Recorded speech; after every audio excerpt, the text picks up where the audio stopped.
रोशनी का कारवां। इस कार्यक्रम के प्रस्तुतकर्ता हैं स्कोप फाउंडेशन और राजीव गांधी फाउंडेशन।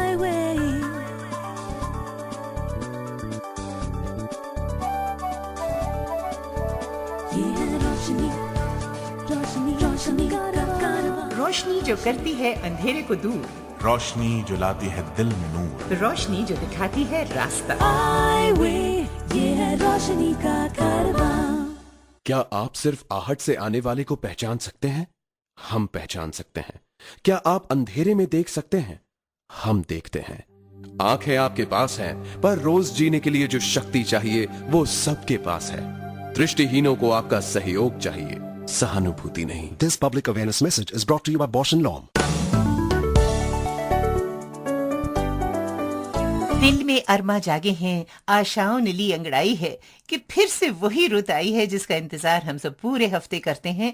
तो आइए रोशन करें वही चिराग जिसके होने से अंधेरा अपना दामन समेट लेता है। मायूसी की जगह उम्मीदें झिलमिला उठती हैं, और क्यों ना हो, यहाँ हर सू मस्ती का है समा, क्योंकि ये है रोशनी का कारवां।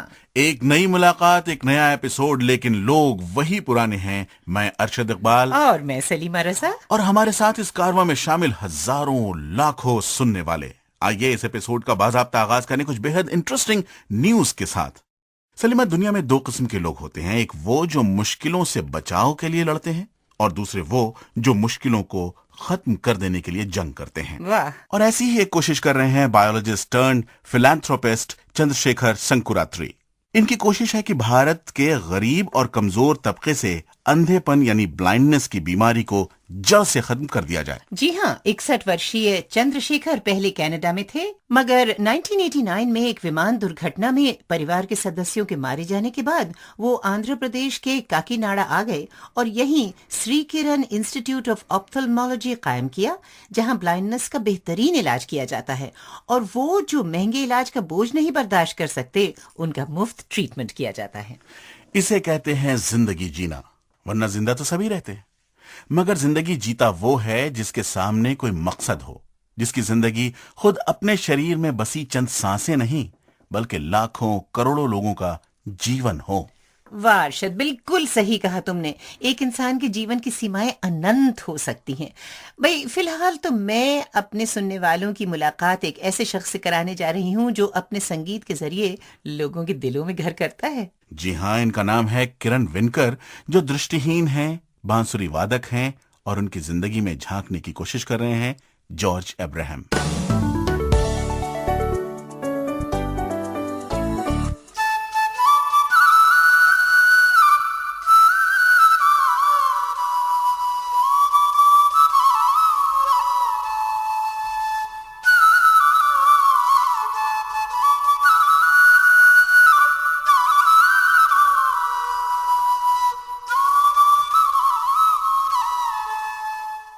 लाजवाब। किरण, आपने ये बांसुरी सीखना कब शुरू किया? एक्चुअली मैं 5 साल की उम्र से ही सीख रहा हूँ फ्लूट, बट जो क्लासिकल जो टच होता है तो उसके लिए मैंने 1-1.5 साल पहले अंधेरे में पंडित हरिप्रसाद चौरासा, जो क्या एक इंस्टीट्यूट है, गुरुकुल नाम है उसका, तो वहीं में मैं समीर राव के पास उनके स्टूडेंट से ट्रेनिंग ले रहा हूँ। फ्लूट तो आप तो बहुत बढ़िया बजाते हो, तो इसमें आपका इंटरेस्ट कैसे हुआ? एक्चुअली स्टार्टिंग में जब मैं 5 साल का ही था, तभी चर्च के गाने में प्ले करता था फ्लूट पे, तो मेरे फ्रेंड्स ने कहा कि तुम अच्छी तरह से बजा सकते हो। तो मैंने मेरे सर को, मतलब भूमैया सर हैप्पी होम में जो म्यूज़िक पढ़ाते थे, तो उनसे मैंने कंसर्न किया इस टॉपिक पे, तो उन्होंने मुझे सिखाने के लिए हाँ कह दी और मैं तब से फ्लूट बजाने लगा। जब आप स्कूल में फ्लूट बजाते थे और हरिप्रसाद चौरसिया जी के यहाँ सीखने से पहले आप किस प्रकार के संगीत बजाते थे? एक्चुअली मुझे क्लासिकल का उतना नॉलेज नहीं था, तो लाइट क्लासिकल बजाया करता था, फिल्मी गाने, तो इस तरह का संगीत बजाता था। किरण, आप अपने आंखों के प्रॉब्लम के बारे में कुछ हमारे सुनने वालों को बताइए। ये प्रॉब्लम बचपन से ही है। एक्चुअली ये मुझे ब्लड सप्लाई नहीं हो पाता है आंखों के लिए, तो इसी वजह से आई कांट सी। आप अपने पढ़ाई के बारे में थोड़ा बहुत बताइए हमारे सुनने वालों को, और साथ साथ अपने संगीत में जो आपका कमिटमेंट है उसके बारे में थोड़ा बताइए। इसी ईयर मैंने 12 HSC कंप्लीट किया है। अभी मैं मतलब म्यूज़िक के लिए डेडिकेट हो चुका हूँ। मिनिमम 2 आवर्स तो मैं प्रैक्टिस करता हूँ। तो जब आप रियाज करते हैं, अभ्यास करते हैं, तो आपका मेन फोकस क्या होता है? ये क्लासिकल पे फोकस होता है, क्योंकि अगर फ्लूट में करियर करना है तो क्लासिकल बेस काफ़ी अच्छा होना ज़रूरी है। तो लाइट क्लासिकल तो ज़्यादा नहीं प्ले करना पड़ता है, तो ज़रूरी है कि क्लासिकल के ऊपर फोकस किया जाए। तो मैं भी उसी को फॉलो कर रहा हूँ। किरण, आप तो पंडित हरिप्रसाद चौरसिया जी के गुरुकुल में पढ़ते हैं। कभी आपने पंडित हरिप्रसाद चौरसिया जी को फ्लूट बजाते हुए सुना है? एक्चुअली सीडी के थ्रू मैंने काफ़ी सुना है, पर लाइव उनको सुनने का अब तक मौका नहीं मिला। किरण, ये बताइए कि कभी पंडित हरिप्रसाद चौरसिया जी आपको फ्लूट बजाते हुए सुना है? हाँ, मतलब उन्होंने डायरेक्टली नहीं सुना, इनडायरेक्टली सुना। जब मैं प्ले कर रहा था तब वो बाहर बैठे थे, तो मैं जाके उनसे मिला, तो वो उन्होंने कहा कि बस आगे बढ़ो। तो उनकी ब्लेसिंग सब कुछ है मेरे लिए। उन्होंने कुछ खास बोला आपसे? स्टार्टिंग में जब मैं उनसे मिला तो मैंने उनसे रिक्वेस्ट की कि बाबूजी मुझे आपसे फ्लूट सीखना है। तो उन्होंने कहा बेटा मैं तो बिज़ी हूँ, मैं तुम्हें सिखा नहीं पाऊँगा, पर मेरा स्टूडेंट आपको सिखा देगा। तो उन्होंने सर से बताया कि इस लड़के को सिखाना, मेरे ख्याल से आगे जा सकता है। तो ये इस बात मुझे सर से मालूम पड़ी, तो बस उन्होंने यही कहा। अब तक उनकी ब्लेसिंग्स के साथ में। तो आपने कहा कि आप फ्लूट में काफ़ी सीरियस हैं और इसका करियर बनाना चाहते हैं। आगे जाके आपका क्या सपना है? आपका तमन्ना क्या है कि 20 साल बाद कहो कि आप क्या बनना चाहेंगे? जी, मैं यही सोचता हूँ कि अगर पंडित नहीं बन पाया तो भी फ्लूट में अगर इतने अच्छे से फ्लूट बजाऊँ कि सब इम्प्रेस हो जाए और कुछ कर पाऊँ मैं फ्लूट में। सिर्फ बजाता है फ्लूट इस पर्पज़ से मुझे नहीं बजाना है, बस वो सिर्फ पंडित के लेवल तक पहुँचना है। तो उसके लिए काफ़ी स्ट्रगल ज़रूरी है और वो मैं कर रहा हूँ। ये जो आपका फ्लूट है, बांसुरी है, ये आपने कहाँ से लिया? ये अक्सर हम देखते हैं कि बांसुरी हमें रोड साइड पे भी मिल जाता है। तो आपका बांसुरी और इन रोड साइड बांसुरियों में क्या फ़र्क है? बहुत फ़र्क है, क्योंकि जो रोड साइड पे बांसुरी बनाते हैं वो सिर्फ बेचने के लिए बनाते हैं, तो वो 40-60 या तो मिनिमम 100 रुपीज़ में आ जाता है। पर ये प्रताप गुजर करके एक मैन्युफैक्चरर है जो अच्छे फ्लूट बनाते हैं। ऐसे कहा जाए तो 2 मैन्युफैक्चरर है, एक हर्षवर्धन जी जिनकी फ्लूट बाबूजी यूज़ करते हैं, और प्रताप गुजर। ये 2 जन फ्लूट बनाते हैं, तो मैं प्रताप गुजर की फ्लूट लेता हूँ। तो इनमें एक्चुअल फ़र्क क्या है? एक्चुअली उन लोग जो प्रताप गुजर जो यूज़ करते हैं बाम्बू, वो आसाम का बाम्बू होता है, तो उसमें टोन काफ़ी अच्छा निकलता है और वो बाम्बू ठीक होता है और उसकी फिनिशिंग अच्छी होती है। और बस वो मास्टर ट्यूनिंग पे होता है, 440 ट्यूनिंग पे वो फ्लूट होती है। ये बांसुरी बजाने में आपके लंग्स पे काफ़ी दबाव होता है, काफ़ी प्रेशर होता है। तो ये लंग का जो स्ट्रेंथ है या पावर है, इसको डेवलप करने के लिए आप क्या करते हैं? हाँ जी, एक जैसे कहा जाता है कि प्राणायाम करना भी ज़रूरी है, पर जो फ्लूट बजाते हैं उन्होंने अगर प्राणायाम नहीं भी करे तो भी उसका इतना इफेक्ट नहीं पड़ता है, क्योंकि जब हम प्रैक्टिस करते हैं स्टार्टिंग के 20 या 30 मिनट्स, तो हमको लॉन्ग नोट्स प्रैक्टिस करने होते हैं। तो जब हम लॉन्ग नोट्स बजाते हैं तो उसमें ही प्राणायाम आ जाता है, तो उससे लंग्स स्ट्रॉन्ग हो जाते हैं। तो ये लॉन्ग नोट्स का जो आप प्रैक्टिस करते हैं, इसका कुछ नमूना पेश करेंगे?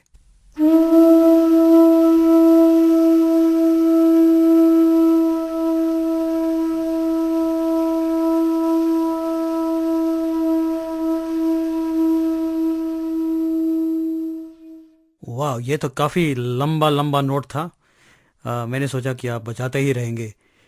तो किरण, आगे हमें बताइए कि ये जो आप फ्लूट बजाते हैं, तो इसके कोई क्या कार्यक्रम आप करते हैं? कोई शोज करते हैं? आप इसके बारे में थोड़ा बताइए। अब तक तो मैंने क्लासिकल लेवल पे स्टार्ट नहीं किया है, बट लाइट क्लासिकल जैसे ऑर्केस्ट्रा के लिए प्ले करता हूँ। मैंने खुद का एक ग्रुप है, सरगम द बीट मेकर्स, उसके लिए प्ले करता हूँ। मैजिक टच करके एक ग्रुप है, उनके लिए प्ले करता हूँ। और मेरी आवाज़ ही पहचान है, किशोर गोयल उनके कंडक्टर है, तो उनके साथ भी मैं शो करता हूँ। तो और फ्रीलांस शो चालू होते हैं। चलते चलते एक आखिरी सवाल किरण, आपका तो कई फेवरेट राग्स होंगे, तो सबसे अच्छा कौन सा राग लगता है? ऐसे तो कई राग है, पर फेवरेट मेरा है हंसध्वनि। एक दक्षिण हिंदुस्तानी संगीत में हंसध्वनि राग में तातापी गणपतिम भजे हम करके एक बंदिश है। मतलब वो उनके हर इवेंट के पहले वो उसे पेश करते हैं, तो वो भी मैं वो बजाना चाहूँगा।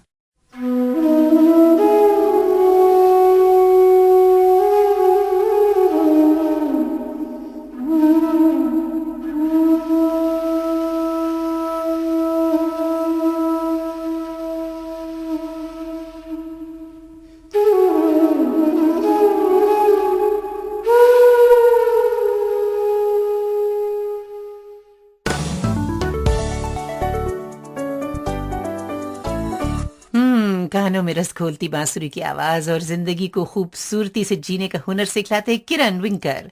आइए अब इसके बाद चलते हैं सुषमा सेठ के पास और सुनते हैं कि आज वो किस शख्सियत के बारे में हमें बता रही हैं। डेविड ब्लैंकेट यूके के शेफील्ड में जन्मे हैं।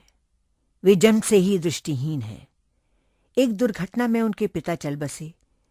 गरीबी में जीते हुए उन्होंने उच्च शिक्षा पाई।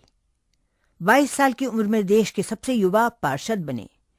उनकी दृष्टिहीनता उनके राजनीतिक करियर में कभी आड़े नहीं आई। सन 80 में डेविड ब्लैंकेट लेबर पार्टी की राष्ट्रीय कार्यकारिणी में चुने गए। वे सांसद, पार्टी प्रवक्ता, सहायक मंत्री की यात्रा करते हुए 1997 के आम चुनाव के बाद पहले दृष्टिहीन केंद्रीय मंत्री बने।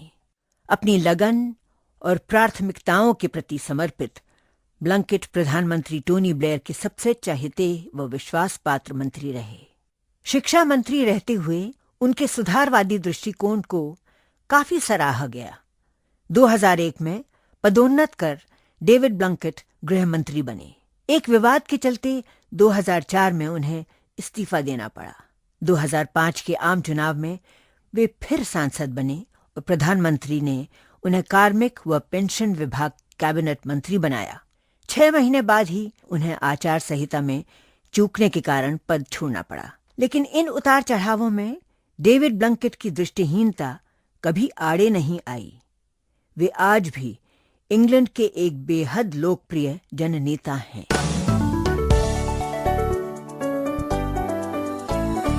सुषमा सेठ बता रही थी कि किस तरह से डेविड ब्लैंकेट ने अपनी मेहनत और लगन से जिंदगी की अल्हड़ रफ्तार पर लगाम लगाए रखा। और अब रुख करें अपने अगले सेगमेंट की तरफ, जहां हमारी बहुत सारी मुश्किलों का हल मिल जाता है। अच्छा, तो आज किस टॉपिक, किस सब्जेक्ट पर बात करेंगे हम? सलीमा, आपने देखा होगा कि बढ़ती उम्र के साथ शरीर के अंग रफ्ता रफ्ता हमारा साथ छोड़ने लगते हैं। जी हाँ। और यही हाल आंखों का भी है। अच्छा, तो आज हम आंखों से संबंधित जानकारी हासिल करेंगे। जी हाँ, और ये जानकारी केवल दृष्टिहीन लोगों के लिए ही नहीं होगी, बल्कि किसी के लिए भी हो सकती है। तो आइए चंद सवाल पूछते हैं दिल्ली के एक चैरिटेबल आई हॉस्पिटल की मेडिकल डायरेक्टर डॉक्टर उमंग माथुर से।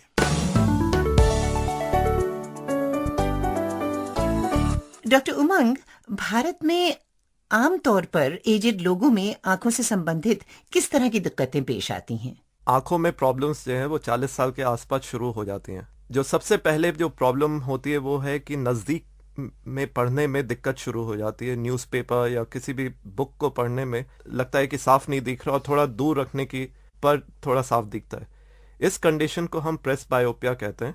इसके लिए चश्मा पहनना पड़ता है नज़दीक के काम के लिए, प्लस नंबर का। दूसरी जो एक बहुत बड़ी समस्या हिंदुस्तान में है वो है सफ़ेद मोतिया की। सफ़ेद मोतिया की वजह से धीरे धीरे नज़र कम होने लगती है, दूर की भी पास की भी चमक ज़्यादा लगने लगती है, और जब ये बढ़ने देते हैं तो पूरा अंधापन भी आ सकता है। एक और जो सीरियस गंभीर प्रॉब्लम है वो है काला मोतिया की। काला मोतिया एक कंडीशन है जिसमें आँख का प्रेशर बढ़ जाता है। जैसे ब्लड प्रेशर होता है ऐसी आँख का भी प्रेशर होता है, और उसके बढ़ने से पीछे जो आँख की नस है उस पर असर हो जाता है और धीरे धीरे नज़र चली जाती है। गंभीर इसलिए है क्योंकि जो नज़र चली जाती है उसके लिए हमारे पास कोई इलाज नहीं है। जो नज़र है हम उसे बस बचा सकते हैं। तीसरी एक जो बड़ी प्रॉब्लम एक आ रही है वो एक कंडीशन है जिसे हम कहते हैं एज रिलेटेड मैक्युलर डिजेनरेशन। इस कंडीशन में जो अंधापन नहीं होता मगर जो नज़दीक की या जो प्रिसाइज विजन जो हमारे को पढ़ने के लिए चाहिए होती है या किसी का चेहरा पहचानने के लिए चाहिए होती है वो नज़र असर करने लगती है। ये बीच का जो पर्दा है उस पे ये दिक्कत आ जाती है। एक और जो प्रॉब्लम हमारे देश के साथ जुड़ी हुई है वो है डायबिटीज़ की। डायबिटीज़ जो है 7-8 साल के बाद आंखों को अफेक्ट करने लगती है और आंख के पर्दे पे खून के धब्बे आ जाते हैं। खून की जो नाड़ियां हैं वो लीक करने लगती है जिससे कि नज़र पे असर हो जाता है। इसको अगर टाइम से चेक नहीं किया गया तो इससे भी अंधापन आ सकता है। एक और जो बीमारी जो काफ़ी कॉमन दिख रही है वो है आंखें खुश्क हो जाती हैं जिसकी वजह से काफ़ी लोगों को दिक्कत आती है। एक इरिटेशन होती है, ऐसा लगता है आंख में कुछ चुभ रहा है, सूखी सूखी आंखें लगती हैं। ये भी उम्र के साथ बढ़ जाती है प्रॉब्लम। स्पेशली औरतों में मेनोपॉज के बाद ये प्रॉब्लम ज्यादा दिखाई देती है, जिसके लिए हमारे को ऊपर से कोई ड्रॉप्स डालनी होती हैं। अच्छा, वृद्धावस्था में कौन से कदम उठाने चाहिए जिनसे आंखों से संबंधित समस्याओं को कम किया जा सके? कुछ चीजें तो ऐसी हैं जिन्हें क्योंकि उम्र के हिसाब से होती हैं हम रोक नहीं सकते। जैसे कि मैंने बताया कि चश्मे की ज़रूरत पड़ती है नज़दीक का काम करने के लिए। उसका समाधान ये है कि जब आपको दिक्कत लगे तो चश्मा के लिए चेकअप कराइए और आपको चश्मा दिया जाएगा, जिससे कि वो आपकी प्रॉब्लम सॉल्व हो जाएगी। मोतियाबिंद जो है, सफ़ेद मोतियापन, उसका एक बहुत आसान सा समाधान है कि ऑपरेशन से वो दिक्कत दूर कर सकते हैं। करीब 15 मिनट लगते हैं, सुबह आइए, करा के दोपहर तक आप घर जा सकते हैं। प्रॉब्लम काला मोतिया की ज़्यादा गंभीर है, क्योंकि उसमें शुरू में आपको पता नहीं चलेगा कि आपकी नज़र कम हो रही है इसकी वजह से, और इसके लिए ज़रूरी है कि 40 के बाद हर साल या हर दूसरे साल आप जाके अच्छे आई डॉक्टर के पास चेकअप कराएं। आँख का वो प्रेशर चेक करेंगे, आपकी पीछे की नस को देखेंगे। जिन लोगों की फैमिली में, जिनके घर में ये प्रॉब्लम है, उन लोगों को ज़्यादा इस चीज़ की प्रिकॉशन लेना चाहिए। जहाँ तक मैक्युलर डिजेनरेशन का सवाल है, ये देखा गया है कि कुछ खाने के पदार्थ जैसे विटामिन्स हैं या एंटीऑक्सीडेंट्स हैं, ये एंटीऑक्सीडेंट्स को ऐसे पदार्थ होते हैं जो बॉडी की सेल्स को रिजुविनेट करते हैं, उनको ठीक ढंग से काम करने में मदद करते हैं। ये हमारी सब हरी सब्जियां, सारे फ्रूट्स में, फलों में ये पाए जाते हैं। तो अगर ठीक आहार हम लें तो ये प्रॉब्लम हम इसको रोक सकते हैं या डिले कर सकते हैं। शुगर जिन्हें हैं उन्हें सबसे ज़्यादा ज़रूरी है कि हर 6 महीने में अपनी आंखें चेक कराएं। उनकी पुतली फैला के डायलेट करके उनका पर्दा चेक करा जाता है, क्योंकि शुरू में आपको नज़र की प्रॉब्लम नहीं होएगी। वो हमारे को आंखों के डॉक्टर के पास जाके वो चेक कर सकते हैं कि ये शुरुआत हो गई है कि नहीं, और उसी स्टेज पे उसका ट्रीटमेंट होना चाहिए। ये भी देखा गया है कि जिन लोगों का शुगर कंट्रोल में रहता है उन्हें ये दिक्कत देर में आती है और उतनी सिवियर नहीं होती। साथ में ब्लड प्रेशर का कंट्रोल होना चाहिए। ब्लड प्रेशर के बढ़ने से भी ये शुगर की वजह से जो प्रॉब्लम्स हैं ये और ज़्यादा दिक्कत आती है। कोलेस्ट्रॉल जो बॉडी के अंदर जो आपके फैट्स हैं, अगर वो ज़्यादा एक्यूमुलेट हो रहे हैं तब भी ये शुगर की जो प्रॉब्लम आंखें पर है वो और ज़्यादा गंभीर हो जाती हैं। हाँ, लेकिन उम्र से संबंधित मैक्युलर डिजेनरेशन के क्या कारण है, ये भी तो बताइए, और क्या इसका कोई इलाज भी है? सबसे पहला जो लक्षण इसमें ये होता है कि उन्हें पढ़ने में दिक्कत आने लगती है। पढ़ने में लगता है कि साफ नहीं दिख रहा, या किसी का चेहरा पहचानने में दिक्कत नहीं है। चलने फिरने में इतनी दिक्कत नहीं होती, उन्हें ये तो मालूम चलेगा कि कोई सामने बैठा है, मैं उसकी शक्ल नहीं पहचान पाएंगे। या कुछ किताब है उसमें लगेगा कि एक बीच में कोई काला धब्बा सा है, साइड से कुछ दिख रहा है, मैं बीच में से नहीं दिख रहा। जो बीच की नज़र है, जो कि हमारे प्रिसाइज नज़र होती है पढ़ने के लिए या माहिम चीज़ देखने के लिए, वो वाली नज़र इसमें असर करती है। कई बार लोगों को इसलिए नहीं मालूम चलता क्योंकि एक आंख में प्रॉब्लम है, दूसरी आंख ठीक है। जब दोनों आंखों में दिक्कत होती है तब उन्हें ये मालूम चलता है। छोटे छोटे काम जैसे गिलास में पानी डालना, इसमें भी दिक्कत आने लगती है क्योंकि कोऑर्डिनेशन नहीं हो पाता दोनों आंख का। तो सबसे पहले तो मेन प्रॉब्लम जो लोगों को होती है वो है पढ़ने लिखने की या और चेहरा पहचानने की। मैं एक चीज बस ये दोहराना चाहूंगा, काफी लोग इससे डर जाते हैं, इस बीमारी से। ये ध्यान रखना है, इससे ब्लाइंडनेस कंप्लीट नहीं होती। आपकी जो नजर है वो आप मेंटेन रखेंगे जो अभी इस वक्त है। 40 वर्ष से अधिक उम्र के व्यक्ति को कब कब अपनी आंखों को चेक कराना चाहिए? 40 साल के बाद एक बार तो जरूरी सबको आंखों के डॉक्टर के पास चेकअप कराना चाहिए। ये इसलिए कि उनकी आंख की नज़र, उनके आंख का प्रेशर, उनकी पीछे का पर्दा, ये सब एक बार चेक हो जाना चाहिए। उसके बाद अगर आपको कोई प्रॉब्लम नहीं है तो एटलीस्ट हर 2 साल में एक बार आपको आंख के डॉक्टर के पास जाके चेकअप कराना चाहिए। अगर आपको डायबिटीज़ है तो हर साल आपको चेक कराना चाहिए आंख का पर्दा। जब आपका डॉक्टर देखेगा कि आंख में कुछ प्रॉब्लम है तो वो आपको और जल्दी बुलाएंगे। अगर आपके परिवार में किसी को काला मोतिया रहा है तो आपको हर साल एक बार आंख की जांच करानी चाहिए, आंख का प्रेशर वगैरह वो चेक करेंगे। अगर और कोई प्रॉब्लम नहीं है, ये सब नॉर्मल है, तो तब भी आपको हर 2 साल में कम से कम आँख की चेकअप कराना चाहिए, क्योंकि आँख की बीमारियां कई ऐसी हैं जो आपको शुरू में कोई लक्षण नहीं दिखाई देंगे, जो कि आँख के डॉक्टर देख के बता सकते हैं कि कुछ प्रॉब्लम हो रही है और उनको हम उसी वक्त रोक सकते हैं। अगर आप दृष्टिहीनता के बारे में हमसे कुछ पूछना चाहते हैं या कोई खास जानकारी हमें देना चाहते हैं तो 09896000555 और हरियाणा से 9896000555 पर कॉल करें।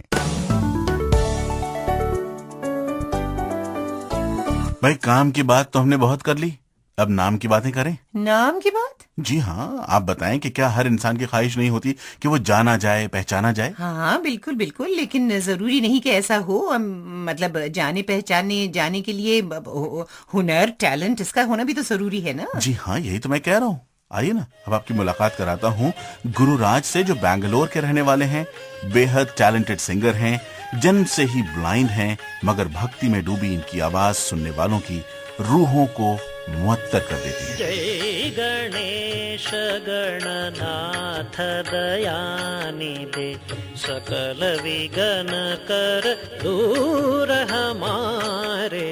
जय गणेश गणनाथ दयानिधे, सकल विघ्न कर दूर हमारे। जय गणेश गणनाथ दयानिधे, जय गणेश गणनाथ दयानिधे।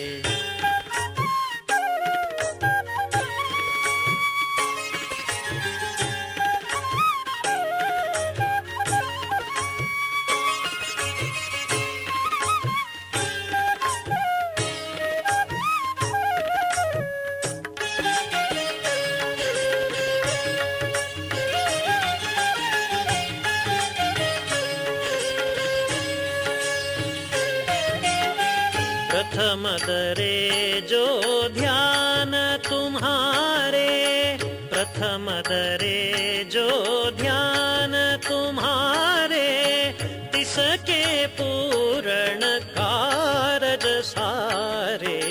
प्रथम दरे जो ध्यान तुम्हारे, तिसके पूर्ण कारज सारे।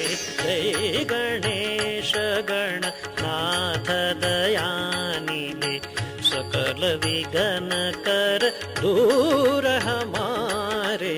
जय गणेश गणनाथ दयानिधे, जय गणेश गणनाथ दयानिधे।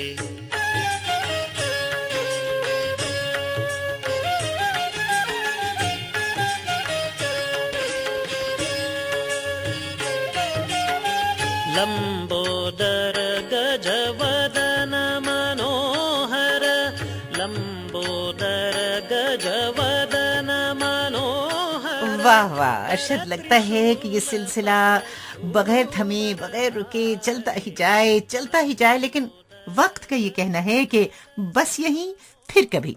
लेकिन जाने से पहले हम आपसे ये जरूर कहना चाहेंगे कि भाई प्रोग्राम नंबर 3 के विजेता कौन है, ये तो जान लीजिए। हमारा सवाल था कि संजीव कुमार ने किस फिल्म में एक अंधे व्यक्ति का रोल अदा किया था, और जवाब है फिल्म कत्ल में। और सही जवाब देकर हमारी तरफ से जो एक्सक्लूसिव टी शर्ट जीती है आईवे की, वो है हैदराबाद से यूसुफ खान। भाई इनाम बहुत बहुत मुबारक हो। जी, हमारी तरफ से भी यूसुफ साहब। लेकिन जाने से पहले आज का सवाल भी तो सुनते जाइए, जिसका सही जवाब देकर आप सब बंधु जीत सकते हैं एक और इनाम। सवाल है, what is the date of World Disability Day, यानी विश्व विकलांग दिवस किस दिन मनाया जाता है? ये है हमारा address, I way radio contest, score foundation, PO box 3903, new Delhi 49। 15 दिनों के अंदर अंदर तक हमें आपका जवाब मिल जाना चाहिए, क्योंकि उन्हीं सही उत्तर के आधार पर हम उनका लकी ड्रॉ निकालेंगे और 5 लकी विजेताओं को मिलेगा एक स्पेशल आईवे टी शर्ट। बहुत जरूरी बात जो आपसे करनी है, भाई हम ये चाहते हैं कि आपका पार्टिसिपेशन, आपका सहयोग हमें हमेशा मिलता रहे। हम चाहेंगे कि आप अपनी समस्याएं, चाहे वो लीगल हो, मेडिकल हो, अधिकारों से संबंधित रखती हो, रोजगार या शिक्षा के बारे में हो, किसी भी तरह की समस्या जो ब्लाइंडनेस से संबंधित हो तो 09896000555 और हरियाणा से 9896000555 पर कॉल करें। या हमारी ईमेल आईडी भी नोट कर लें, radio@iway.org पर लिखें। और हाँ, हमारा पोस्टल एड्रेस जरूर नोट कर लें, ये है I way radio programme, score foundation, PO Box 3903, new Delhi 49। तो अरशद, जाने का वक्त तो आ ही गया। लीजिए सलीमा रजा को इजाजत दीजिए। खुदा हाफिज। मेरी तरफ से भी आप सबको खुदा हाफिज। आई वे, ये है रोशनी का कारवां। आई वे,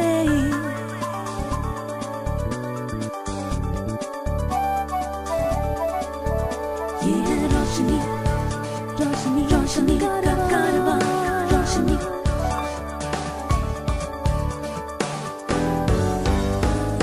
आई वे, ये है रोशनी का कारवां।